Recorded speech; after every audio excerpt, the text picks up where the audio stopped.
Welcome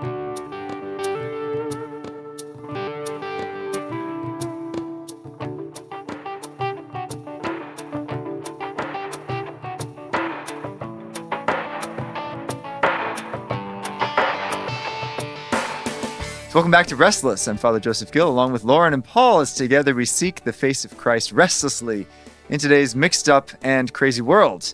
And our world is indeed mixed up and crazy in so many ways. And it seems to me, and maybe to some other people, that perhaps there was a golden age of Christianity. Maybe, maybe not. I mean, you could argue that was not. But there certainly was a time period when Christendom was an idea. Christianity as a whole was just kind of like an arc, a kind of a permeating culture. And I guess I was thinking about this because I was cheating on our show and listening to Let Me Be Frank. Uh-oh. Which you can also find on Veritas Catholic Network and on Wednesdays at 12 noon. So you're cheating by listening to your boss. Yes, don't tell him that. But no, that's good though. It is good. It is good. No, that's good. Then. Yeah, and Bishop Caggiano talks about a lot of great stuff. But one of the things he talks about is the fact that he grew up in a Catholic culture.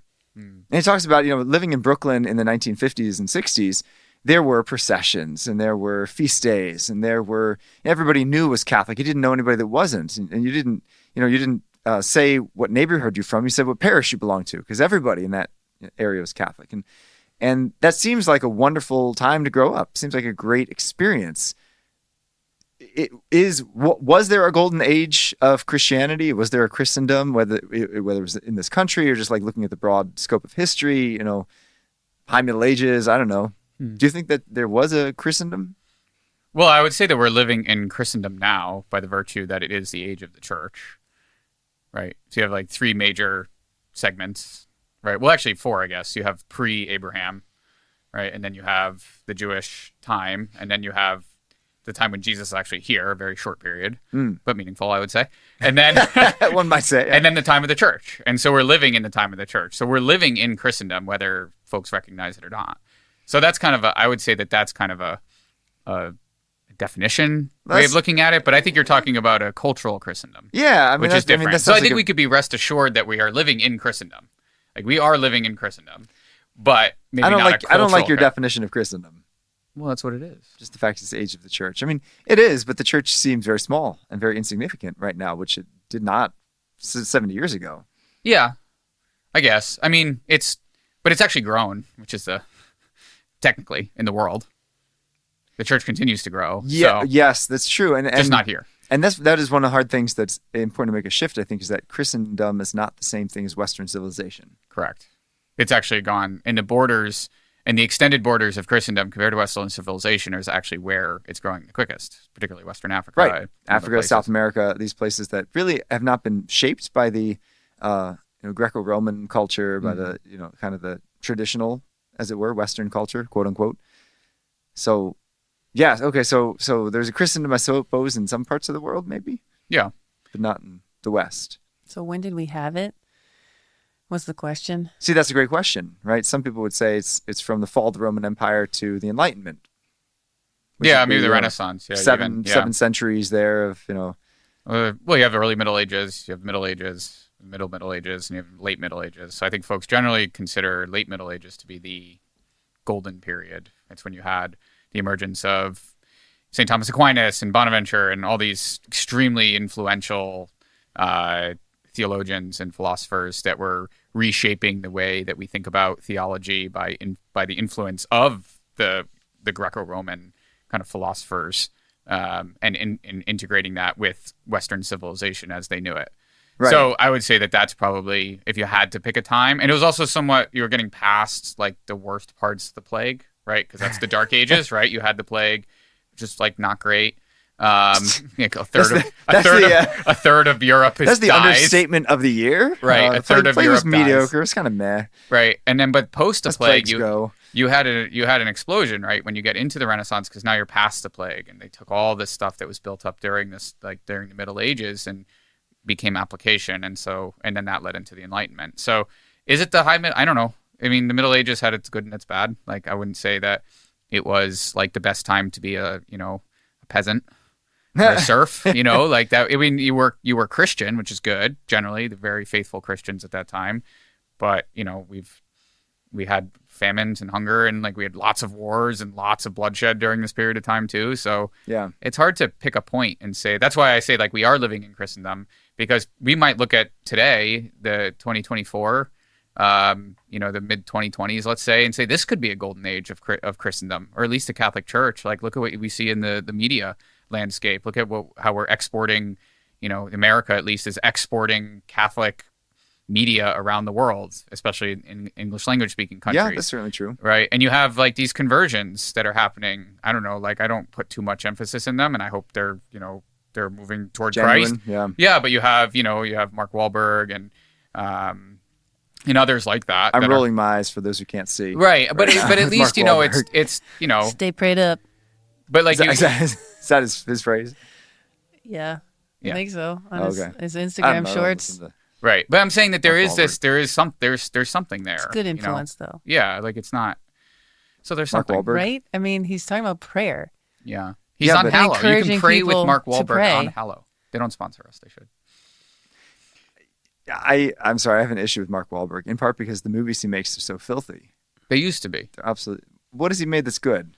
He made. Don't tell me Father Stew. You don't like that Shooter? movie? How many movie. F-bombs are in that movie? Well, it's quite a few. Quite a few, from what I hear. I haven't seen it, but it's like. The other guys, so funny.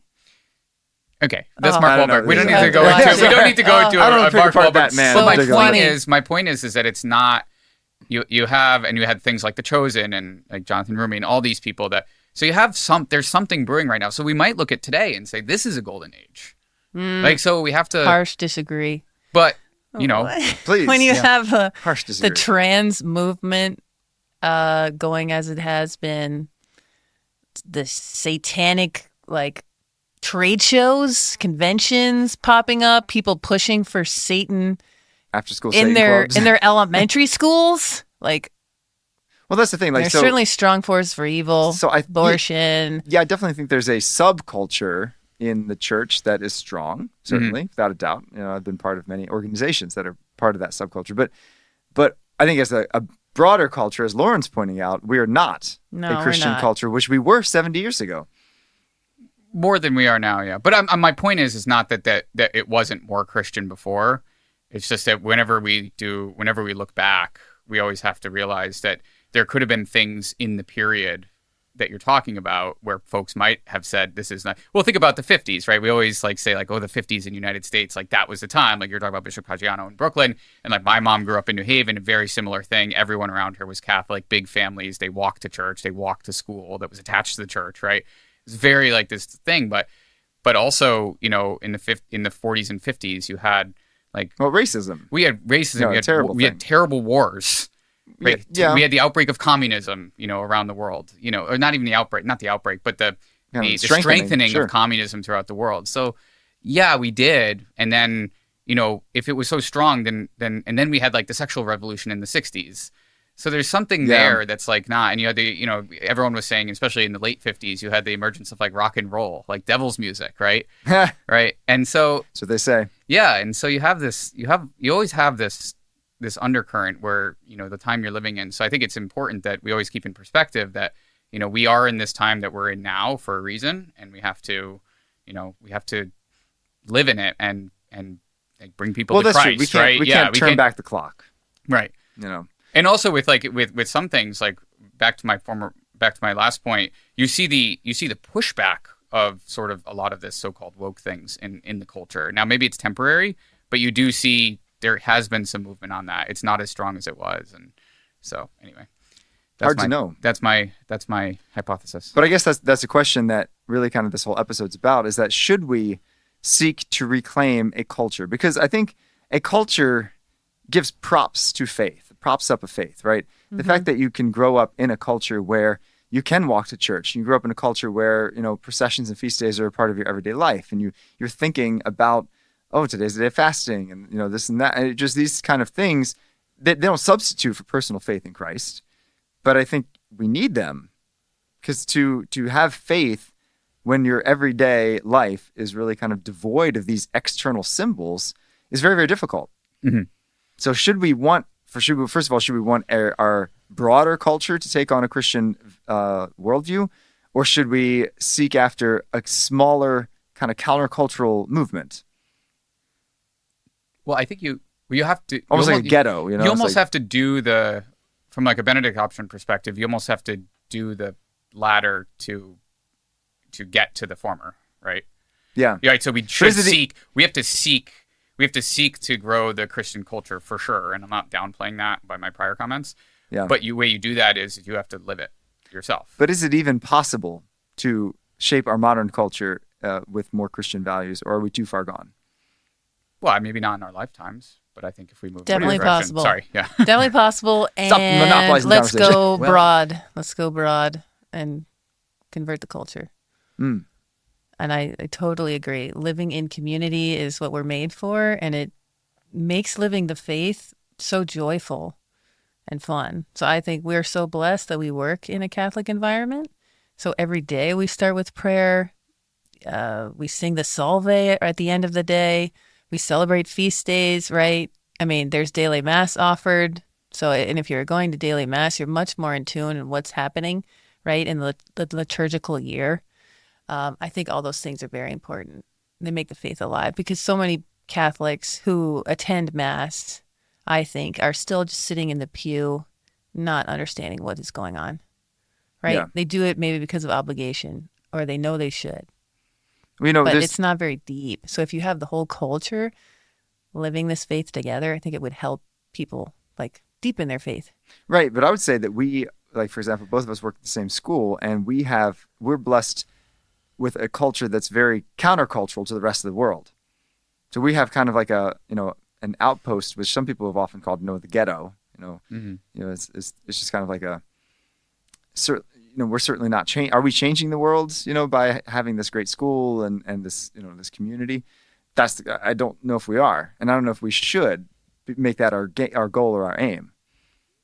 Versus, well, yeah, I think your goal is each individual person, right? That's there. It's the formation of the students, right? Souls. And then those folks go out into the world. Mm-hmm.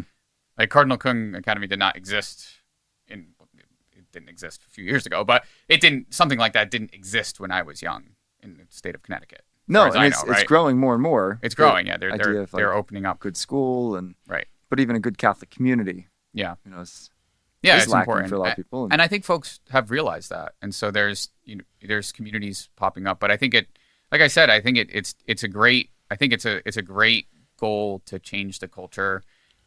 And it's also a great goal to form really strong communities that might feel a little bit like a ghetto at first. Yeah. But that you break out of the ghetto though. Hopefully. Yeah. Hopefully you get enough people that then the tide can turn. Unless you statutorily get trapped in the ghetto. You mean by making rules and laws to prevent you from leaving the ghetto? I mean, in Rome, the Jewish people were like almost literally trapped in the Jewish ghetto in Rome. Yeah, true. I mean, you can still kind of go there. There's the big Trastevere. Yeah, it's part of Rome. And so they were literally trapped there. Like they had to get permits to leave, and it was like not a great situation in the Jewish ghetto in Rome. Right. And that's a statutory limitation. But I mean, in the United States, at least, we don't have that. Not yet. No, we don't. Of course not. I just wonder sometimes, so many people do kind of fight a culture war in the fact, and they think that, like, for example, voting for the right politician or changing this law or something like that is going to change the culture. And maybe not, but I just feel like that's kind of a wasted effort, in my opinion, because I think we should be focusing on, forming a smaller counterculture rather than changing the broad culture, because I think the broad culture is too far gone. Because part of the idea of a culture is to have a common imagination. And that's one of the things that, like, the smells and bells of Catholicism does really well, is that it forms your Christian imagination. I don't know if you've been to Europe, but I don't know if they have it in other countries. It's probably more strong when I went to Austria. I saw a lot of, like, roadside shrines. Mm. And what's the point of a roadside shrine? I mean, nobody really stops there. The point is to form your Christian imagination, to realize as you're driving along, or, when they were built back when it was horse and buggy, to make you realize there's an eternity and, we're part of a bigger story. And that, I think, is what's sorely lacking. And so that's why I think a small counterculture can help form our imagination to help see the world through a Christian worldview. Because I think the problems are not so much this law or that law, it's the whole worldview. Mm. Do you have a worldview where Christ is king and where eternity matters and your soul matters? Or do we have a worldview where we just have the liberty to do anything we want? Those are two very different worldviews. I think you could have both at play, though, right? Because there are many Catholics who still seek a lot of worldly things, right? Like wealth and really big houses and all these great careers that make them a lot of money. But that is not what Jesus calls people to. Like fundamentally, right? He calls people to holiness, relationship with him. But when you have those two things battling each other, I think oftentimes the world wins out because that's what the culture says. That's what most people are living for. Most people are not living for just holiness and eternity, right? I mean, unless you know, I would say religious communities who are poor, right? Like they've given up wealth, poverty, living poverty. They're obedient, right? They're just, I think the culture is too strong of status, wealth, honor, all of that. I think that's a battle that's within Catholics. Well, you make a great point that I think the only way to form a culture and change a culture is to live such countercultural virtues like poverty and obedience and chastity in a world that says the opposite. Because there's, this whole idea people often say, St. Francis said, preach the gospel at all times, if necessary, use words. First of all, he never said that, and he never would say that. But St. Francis could do that. He could preach as a living sermon because he was so countercultural. Yeah. But people take that as an excuse to be like, well, I held the door open for someone. I'm changing the world. No, you're not. Yeah. Pagans hold the door open for people. There's nothing countercultural about that. Where is your heart, right? Jesus talks a lot about the state of your heart. Our heart is supposed to be for him and truly transformed by him, right? So you could have someone who does a good thing, right? We're capable of doing good things. And yet inside they're full of envy or jealousy or lust, right? Their heart is compromised by the devil, by their sins. So that requires but Christ. That's the challenge, doesn't make you a good person. I'm sorry, because you hold the door open. Right. But that's the battle is deeper, I think, is what I'm trying to say. It is a lot deeper, absolutely. And that's the challenge, that there's a lot of baptized pagans, to quote, I think it was Sherry Waddell who said that they don't have a Christian worldview. They don't have a Christian understanding of the world. But they're sacramentalized. They have baptism, they have confirmation. They may even go to Mass every Sunday. But when it comes to the choices that they make, when it comes to the way in which they view work or sex or relationships or money, it's a very secular view. Right. So I think that's the battle, is the Christian imagination, which is why the externals of our faith are not unimportant. Things like incense, because incense takes you out of modern day world into something that's different. Nobody uses incense unless you're a hippie. And there's definitely a peace that comes over you. Yeah. Right? Yeah. It's tangible, I think. And pilgrimages and things like, things that are very visceral, because we're sensory people. Yeah, I think that's why, a lot of more devout Catholics now do seek out more, even if it's not Latin Mass, but it's more traditional practices within their own Catholic churches. I don't think that's universal. It's kind of a little bit Northeast and places in the Midwest, but it does kind of spread across the United States now too, and it's starting to influence other parts of the world. That we do have a bit of a return to that, thankfully, because it wasn't part of the tradition. I mean, we would use incense twice a year at my church growing up. Oh, maybe Holy Thursday. That was the only time I could remember it. Maybe 3 growing up. I think. Wow. I think. Yeah, actually, I don't remember it either. Midnight Mass. I was an altar boy, so I remember Midnight Mass. Now it's every Sunday. And Do you really? It's great. Really? Every Yeah, Sunday? same with Holy Spirit. Yeah. Wow. I do it for big feast days. I did it for Christ the King this year. Oh, no, St. Christmas. John's, of course, they do it at the noon. Yeah. So I think it's becoming a bit more. It's becoming a bit more common, I would say, at least in the more devout circles. Sure. Because in some sense, parishioners are asking for it. Mm-hmm. And I think that's a good thing. There's a return to chant, like you hear Latin spoken again. There's no Latin growing up. Oh no, never. Very true. Never. Right. Ever. I mean, so there is. I don't know. I have hope. Maybe I'm just blindly hopeless, hopeful. But I just. That's kind of a nice way to be. But I think it's true though. I think there is a little bit of and to be honest, like the only people that are having a lot of babies are like Catholics and Orthodox Jews. So at some point, math wins. But but I mean, Fulton Sheen said that given the immigration and given the amount of kids people are having in the Catholic community, he projected that the United States was the next Catholic country.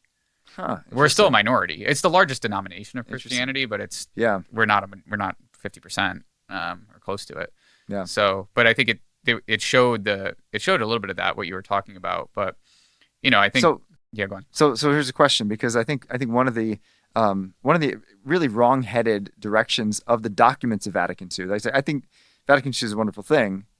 It did great things for the church, but I think one of the documents in particular, Lumen Gentium, I think, or was it Gaudium et Spes? I think Gaudium et Spes had a total wrong-headed direction, because it talked to the whole title of that is the Church in the Modern World, and the idea was, well, what we need to do is become more like the modern world to minister to the modern world. Should we do that, or should we kind of stand so far apart from the modern world that to come into the Catholic Church is jarring, something different? I think it's the latter. I don't know what your thoughts are. Because like that was the whole idea of like, well, let's have like folk masses, and let's have, priests in jeans and t-shirts, because we want to be able to. It did end up being corny, but I think the idea came from, well, let's be, let's fit into the modern world rather than standing out. Yeah, I think standing out certainly right now seems to be the way to go.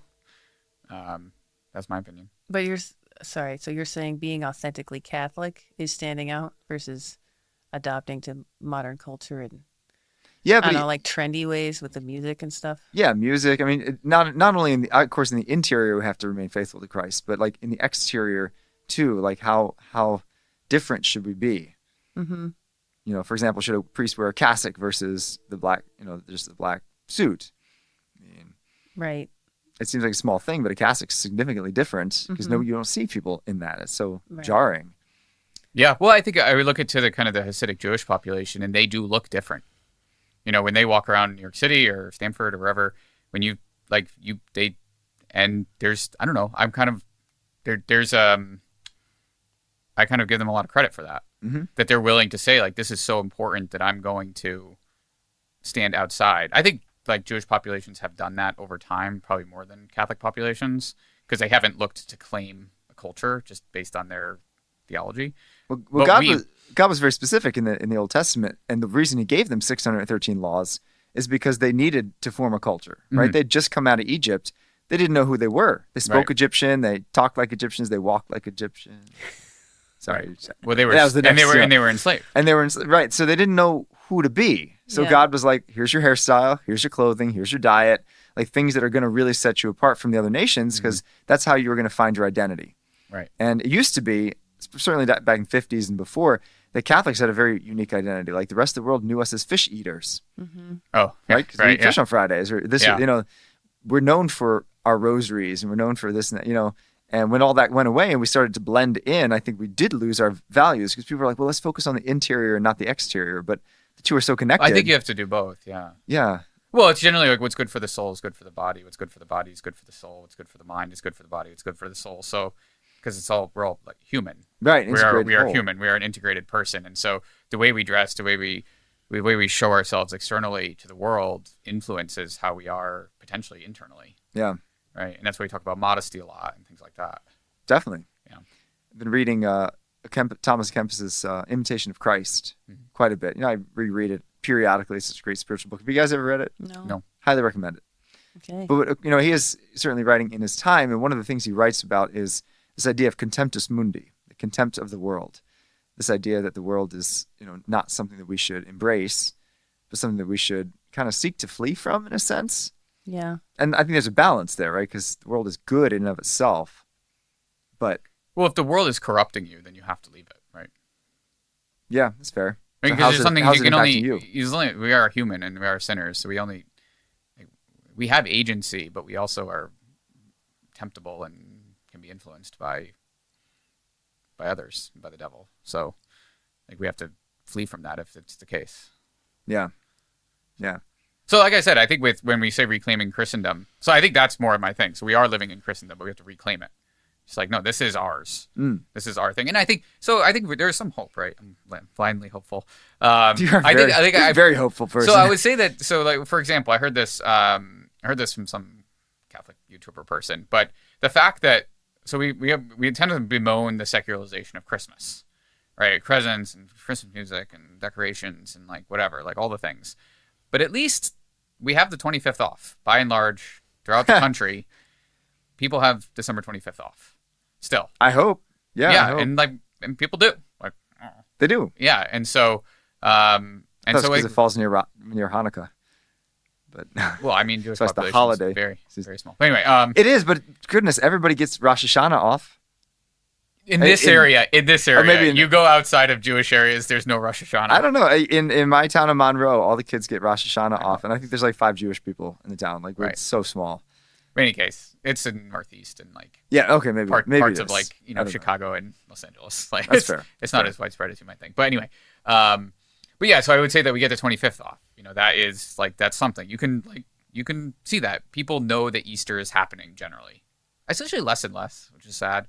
But people know when Easter is happening, so at least there's something. But, that was a comment that somebody made about Europe. I forget who it was, maybe Bishop Barron. He said that Europe is forgetting that they were even Christian at one point.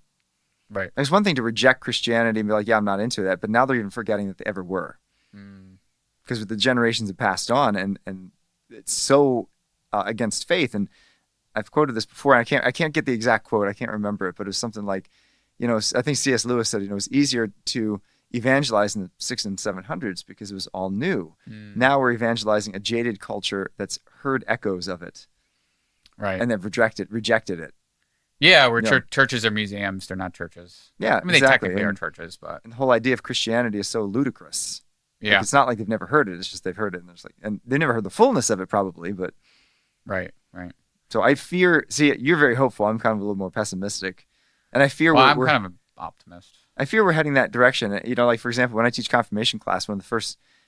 recently I was teaching them about the death of Jesus. And I said, all right, guys, what holiday celebrates the death of Jesus? They're like, Christmas? No, try again. Easter? No, try again. Easter's holy cow, a little closer than Christmas. It is, but then I'm like, but then I said, it's not Easter. Okay, so what does Easter celebrate? Jesus' birth? I don't know. Is that when the angels showed up to Mary? You're just like, what? So I think we are in kind of such a post-Christian culture that you can't even presume that people that call themselves Christian have any idea what Christianity is about at all. Yeah. I had a conversation with a coworker, and that actually, Christmas in particular, that did come up. And for me, I don't even think about, I just know Christmas. It's like Christmas isn't something I contemplate the meaning of, maybe in a deeper way, but not like, what is it? Well, it's like birthday of Jesus. Like, it's like as simple as that. Obviously, right? Yeah, no, but it actually is true. The very people that didn't grow up with any hint of Christianity actually don't know that. So they may be celebrating it. That's the thing. They're celebrating it, but they're celebrating with Santa and Rudolph and this and that. Right. I mean, good for them, but that's how gutted we have become of the truth of our Christianity. We've got the external structures, but nothing inside. Yeah. So how do we bring it back? I don't know. I think small communities personally, because I don't think people are often let's put the 10 Commandments in schools. Let's put manger scenes out. I mean, I think that's so limited because if you don't have the Christian understanding, then it's just window dressing. Mm-hmm. The deeper meaning of what does it mean to be Christian? Yeah, I don't know, but I'm pessimistic. I remember I was interviewing a guy, and he was talking about he lives in Jersey, and I work in New York City, so we got people tri-state area, right? So he lives in Jersey, and he just mentioned kind of in passing. So we were just talking about well, what do you do for fun? He's like, oh, my wife and I, we're kind of involved with this church in Jersey. We're not that involved though. He had to I'm like, you don't know who you're talking to, but he doesn't know. I'm not like a freak or nothing. Yeah. He's like, we're not that involved, But it was like, what? You can be it's okay. You can be involved with the church, right? Check out my podcast. Right. Well, I can't say that, but unfortunately, if you like and subscribe, you get the job. That's right. Yeah. So anyway, but I thought that was really funny that it used to be, it is true. When people, I remember on Ash Wednesday once, a bunch of my coworkers who are actually probably baptized Catholics. We have a lot of kind of people that are baptized Catholics. I work for a European company, and that's kind of the way it is. And I remember on Ash Wednesday, everyone goes and gets ashes. And I remember, they asked one of my coworkers asked me, Paul, are you going to go get ashes? I said, well, I'm going to go to mass tonight, and I'll get my ashes there. And she's like, oh. Is that where you get them? Yeah, it's really? No, she got ashes. She just walked into St. Patrick's. I work close to St. Patrick's. Got ashes and walk out. So anyway. Get yourself. That's funny because I remember giving ashes one time at the Marchetti's restaurant here in Stamford. Yeah, and because their workers often could not get off for Ash Wednesday. It's fine. So I went in there, and then I'm walking through the restaurant around lunchtime, and these two patrons who are sitting there having dinner are like, "Can you give us ashes?" So I walk over to their table and I look down and I totally judged them in my head because they're both eating chicken. So Oh, they did fasting it was Ash and Wednesday. abstinence. Yeah, It's yeah. Ash Wednesday, and I'm like, yeah, sure. Sprinkled some ashes on the chicken. Is that? I went across the table to give them. But I was like, wow, and some people are like, well, that's really great, but I think to me, that's almost like it's a missed opportunity because you can't focus on the externals. The externals are meant to direct you to the internals. Right. But if you don't have that direction, then the externals are actually kind of like backfire, I believe. Yeah, that's why I don't know if you, but I know a lot of churches will do like the liturgy, the word service thing. Oh yeah, I don't do any ashes without Something. without the gospel being Right. proclaimed. Yeah. Yeah, that's smart. Because let's give everyone on the street rosaries. Well, what are they going to do with it? They're going to wear it around their neck. Yeah. No, Yeah. that's not like, why am I giving you a rosary if you don't understand how to pray it and what prayer means? And so I think what gives me hope are more things like Eucharistic processions, like we had on May 22nd in Stamford. you even remember the day? Yeah, I remember the day. 'Cause Wow. my birthday's the next day. Oh, It's pretty easy. Happy birthday. 6 months. You away. know, so we had hundreds of people turn up, right? did, and yeah. where it came through, where I was involved, was 3 Catholic schools. But if we can get to thousands of people, all right, that to me would be amazing. And Yeah. so we did it in the southern part of the diocese, and they just recently did it in the northern part of the diocese, right? And that was And they're coming to my part of the diocese, Trumbull, Monroe, pretty soon, Shelton. great. So it's growing and it's continuing. I think those kinds of things, right? Okay, there's people eating chicken on Ash Wednesday, but there's something in them that gives them that desire, right? Oh, wait a minute. Maybe they didn't realize it was Ash Wednesday. I used to do that. I should get ashes. They don't have the formation clearly, but there's something there, and it takes courage to ask a stranger. Like, Yeah, I guess so. right? That That's takes a true. little bit of courage to speak up and say something. So I think we could reach people like that with movements, such as Eucharistic processions, where I like people the may processions, not yes. know what's going on, but if they have that inspiration of like, maybe I should go to that, and then the faith moves them, right? Jesus is present. Yeah. So he will bring them further, I that's- would think. That's the key, is that we want people to ask questions. Do something. Yeah, or why do live, you do live in that? such a way where they're asking that question. Why do you do that? Oh, so your faith is important to you? Yes. Yeah, and what does it mean? Why? Yes, do you, it is. Why do I you just wear a got asked cross? that at a lunch at a funeral. What It's do very they- funny. What do they ask? Oh, that exact question. Because I said that I work in a Catholic school, and people always assume I'm a teacher. So I have to say, oh, no, I'm not a teacher. But she had this line of, do you want to switch to public schools? Like, no. I love my Make more job money. because I'm in a Catholic community. That's what I love about it. Oh, so the faith is important to you? Yes. And then it just ends there. Like, okay. Yeah, that's the challenge. Like That's the challenge. I don't know. I guess I'm going back Kind of to like, the you shut down the conversation with that. how deep are people, like in their spirituality and their Yeah. understanding. It's probably very shallow, but anyway. Yeah, but there's I'd always love that more one person. movements like processions and yeah. The one in Indianapolis is quite inspiring. I wish I was able to go. Heard great Yeah. stuff. Yeah. Yeah, like tens of I thousands. mean, we of made a people, cross across the country, right? With the National Mm-hmm. Eucharistic Pilgrimage. And then Trump won. And have you guys heard this? I've heard it from a few religious people saying that Trump will help restore faith in God in this country. Most recently by Father Justin Sinante, Carmelite. Oh, you know Father Justin? Carmelites are spiritual. Yeah. He's at Dude. Iona Prep. Everyone knows Father Justin. He I don't told know. that to Trump directly Yeah, he did. at He MSG did. before the election. All right. When you are elected, you will help restore faith in God in this country. Well, I hope he's right. Because I mean, that's the Holy Spirit. yeah, and the Holy Spirit can work I through. don't think we need to doubt. I don't know that Trump is the most faith-filled person I himself. don't think that but matters, I don't think it right? matters either. Yeah, God I mean, uses God any can use instrument he wants, as lots he's of leaders. done throughout the history of the world. Yeah, that's certainly true. Yeah. Gotta play your role in human history. Yeah. So anyway, I like processions. I mean, I think we got to do up our holidays, our feast days much bigger, Yeah, promote them, make them more public, just get people coming. And then, like you said, asking questions, because I think the knowledge can come second. yeah, It's really like the faith is first, or like the desire for God. And the good thing we have about, this like anti-God culture is I think we're now experiencing the rebound of that, right? Because the devil just brings misery. Yeah. So people have been believing the lies that have been put out there, and I've probably just more depressed, more lonely, right? We know these are statistics. People are lonely, right, and on a lot of drugs, for their mental health and all that. But Christ is a solution. Mm-hmm. And there are Catholic and other Christian communities, I think, that are growing, and people are responding to that. So if we can continue that, bring more people in, then form them. I think the Catholics who are lukewarm is harder, right? Lukewarm is it's one of the most challenging. Because you think what Christianity is all about. And you're maybe going to Mass, but there's really no spiritual life. Mm-hmm. Yeah. Or people are in mortal sin and they don't know it. Yeah. And I always wonder about that. Like, how is that affecting them? It's hard to understand, right, what being in a state of mortal sin actually means for your faith. Well, I think it does cloud your judgment. Okay. Definitely. And probably your conscience is clouded, right? Mm-hmm. Yeah.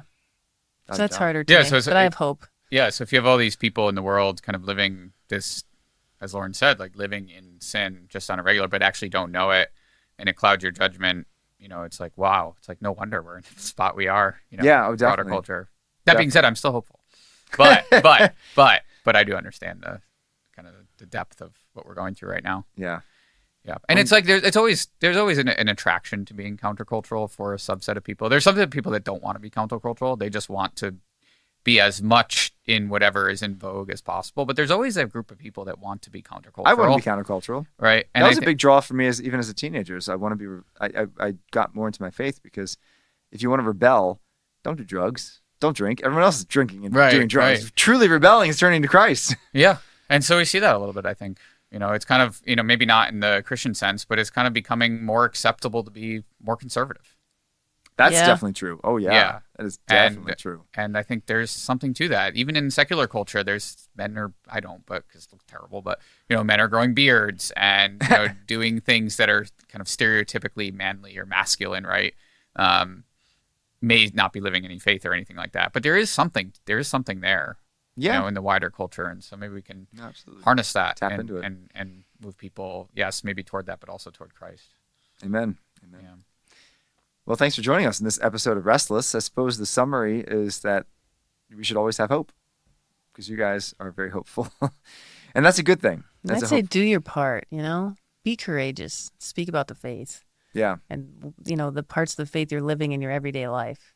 Yeah, we may not be secular people. We may not be able to reclaim some distant past, but we're put in this location in this time period specifically for this reason, to minister to the people that we're around, and that's it. Are you going to help save souls? Amen. And most importantly, listen to Veritas and tell others about it. Right, 103.9 FM and 1350 AM, 1350. There we go. I'm sorry, I was waiting. I'm going crazy right now. Yeah. Anyway, and listen to us wherever you get your podcast. Because of post production. So tune in. Share. Tune in next time.